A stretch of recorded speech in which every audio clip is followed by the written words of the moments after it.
I'm Meghan Perdue, a digital learning fellow responsible for the School of Humanities, Arts, and Social Sciences. Okay.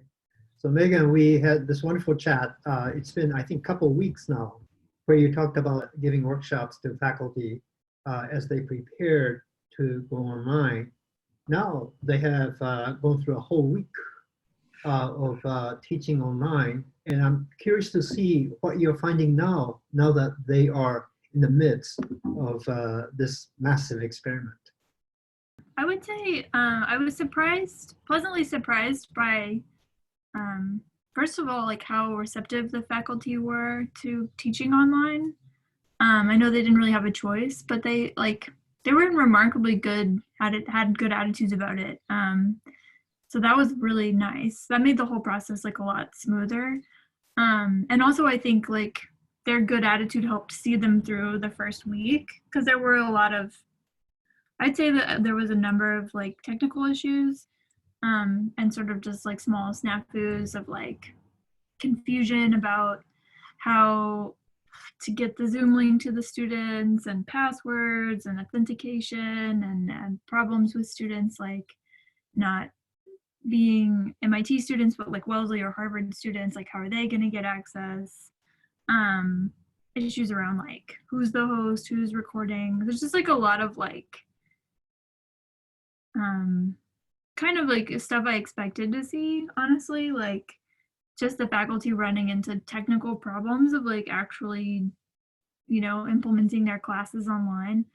But I would say a lot fewer than I expected. Like I don't know how many emails I got in the last week, probably like 20 or 30 from like unique faculty like asking for help. And I think a lot of them are going to their department IT people as well. So like I think I'm like getting deflected from a lot of those calls, but I'd say like I think technically it went better than I expected. So now I've been like attending a few faculty meetings of different departments have asked me to sort of like come to their faculty meetings and just listen in and give advice or be there as a resource. So for instance, I was at a meeting for comparative media studies and writing recently, and also for history. And in both of those meetings, yeah, like I would say that we spent probably maybe 30% of the time on technical issues and the rest of the time like on more pedagogical issues. And I'd say like the first, like pedagogy and online education is like a really big world to dive into. So they're just at like kind of the threshold of that space, and thinking about like how they're going to spend time online, which like how are they going to use their class time is really like what I'd say what's the foremost of attention of almost everyone that I've talked to, and thinking like them realizing that they can't just give lectures and run the class like exactly the same as they did in person. They have to spend a little bit more time and be a little more purposeful about how they're like dividing up their class time. So I hear a lot of them giving each other advice, which is fun, but a lot of it is stuff that I would also advise about like how to chunk your class time and like creating a kind of class protocol where they spend the first 10 minutes doing this, and then they do 20 minutes of this, and then they do 10 minutes of this, and like kind of have a set time period that is broken out and repetitive each class period. So like, that's new to a lot of faculty, this idea of chunking, like 10 minutes, 20 minutes, and so forth? yeah, I would say that's a new idea for most of them. That's interesting, because I think for those of us who've looked at effective education, that we know is the most effective way for learners to take in information. Instead of 50 minutes of nonstop. That's very interesting. Yeah. Did they discover this on their own, or did you tell them how to do it? I would say I did very little instructing with this. Like a lot of them it like a lot of it is stuff I've observed of them giving each other advice. So like kind of like the meetings that I've been in, it's a lot of faculty like reporting their problems, and then other faculty are like, I have a solution to this problem. So that's really where it's been coming up. Yeah, it seems like it's interesting that that's what I mean. It's kind of the threshold of pedagogy and like design. You know, this is Um, interesting because the residential education people, you know, Cheryl Barnes and others, have been trying to instill faculty on this for years, and it's basically fallen on, you know, their ears. But now, yeah, this is very interesting. yeah, Yeah. and I think it's because it's difficult for them to do. Like, okay, so this is an analogy that one faculty brought up. She said it's akin to an actor moving from stage acting to movie acting, because they feel like stage actors where they have an audience and like the audience is reacting to them and they're performing, but like in it that feeling doesn't translate online. So like when they are performing, they're not getting that same feeling like from the audience, so it's forcing them to rethink the way they're spending their time. That's wonderful. That's Yeah, actually a very good analogy. yeah, Very good analogy. Right, right. I mean, you know, like I don't know if you watch these late night shows. You know, before there was this audience that was reacting to the comedian, right? But now they're in their house telling these jokes, and it just doesn't. It's very different. And yeah, so you have to, yeah. And they're trying to basically they haven't made the switch yet. right.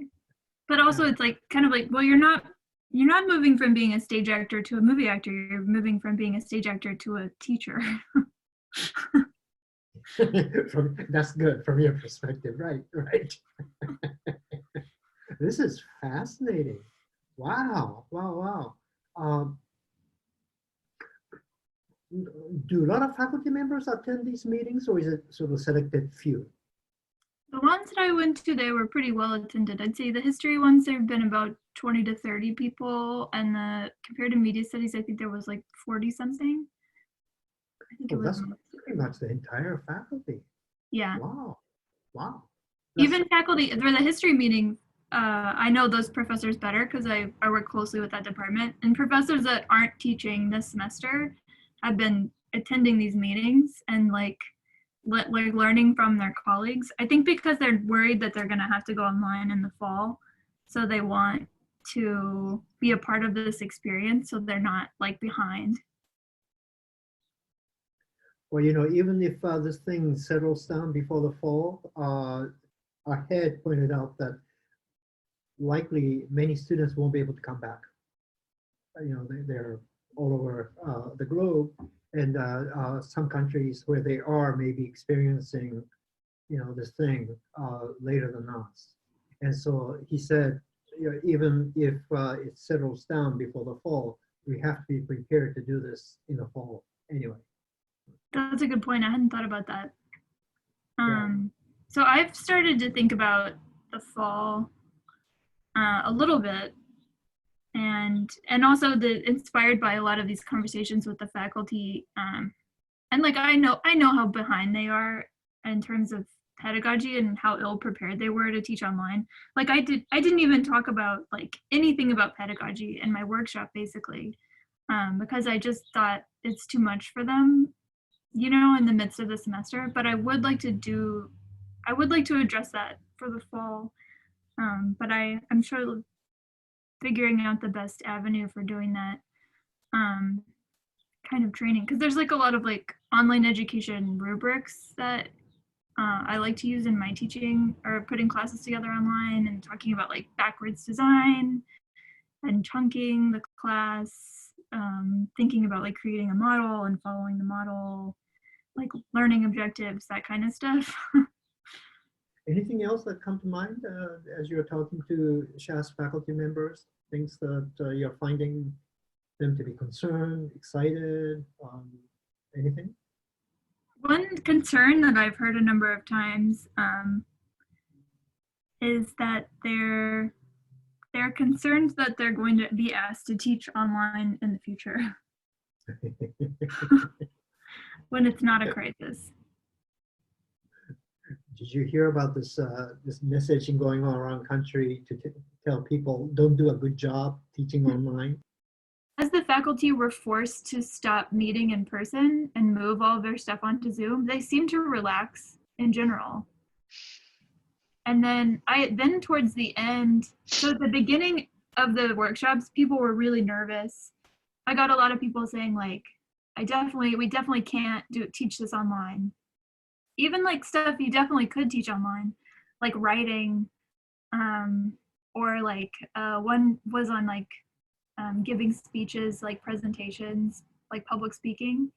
And it's like, yeah, you can do this over Zoom, you know? So people who are teaching like communication, Yeah, writing, they said that they cannot do this over Zoom. yeah.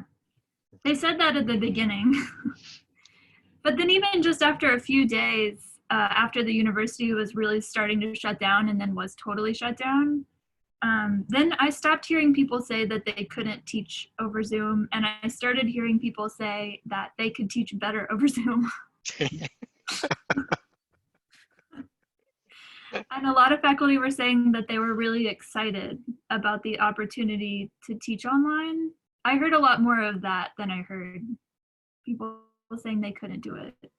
So I heard faculty saying things like, this was a great opportunity for them to focus on teaching and not focus on grades, and to like connect with their students in a way that they never connected with them before. That's interesting. That's interesting. This is a way to focus on teaching because they have to really think about how they teach. Yeah. Like, because they change their mode from just getting something they've been doing for 5, 10, 20 years without thinking. And all of a sudden they have to really think about teaching because now it's a whole new mode. And so Right. every piece of what they do, they have to think about. That's, that's actually very interesting. That's Yeah. very interesting. Yeah. And they're like suddenly talking about these very sort of like liberal teaching schools that have no grades and like, yeah. But then also just using Zoom and using the breakout rooms, they're saying things like, oh, I can actually do this better in Zoom than I could do in person. Can you think of other concerns that people voiced initially? I mean, most of them were along those lines. I mean, they're also concerned, I've heard a lot, sort of steady state of concerns about students' internet, like that they don't have good internet quality where they're going, or that they're going to like Korea or Japan and they're not going to be able to join, sort of those logistics issues. The one department that's had a really tough time is music and theater arts. And I was worried about them from way back when this all started. I had already reached out to just to help them, try to get them a little bit more support. But they've been like the best spirits about things. Like they have the hardest time definitely of anybody except for maybe like the labs in biology or chemistry or something. Because like how can you take an ensemble online, or like some of their classes are like stage combat or like building stage, like set design, that kind of thing. Sure. But they actually had like, they had the best attitude of almost any department I interacted with. They just like really met the challenge, like, and then they just talked about it. They went through every single class, like, what's your strategy, how are we going to do this? And all of those faculty were super creative and like interested in problem solving. Like they weren't complaining, they were just coming up with good ideas. Like the set design people, they thought, okay, we can have them design sets in cardboard boxes with like materials they have around the house. I'm wondering if you saw any concerns from different populations of the teaching staff, young, old, faculty, TA, like the single mom? I've heard concerns about if, for instance, the faculty member is married to another faculty member or like someone who also does a lot of meetings. They're concerned about having meetings at the same time and taking up a lot of internet. Like, how are two professors going to teach over Zoom at the same house? I have heard less concerns about children. I'd say like the problem of professors like not having the computer literacy to do this is a real concern. And it's come out a lot in the practice groups I've been in. I would say maybe like 10% or a little less of the faculty I've interacted with in those groups, I would really be concerned about their capacity to do this. Like if they they didn't really understand what an internet browser was or how to open it. What? Really? Yeah. Oh my. Or like they couldn't understand, for instance, so I had them open like their internet browser so they could look at their Zoom account.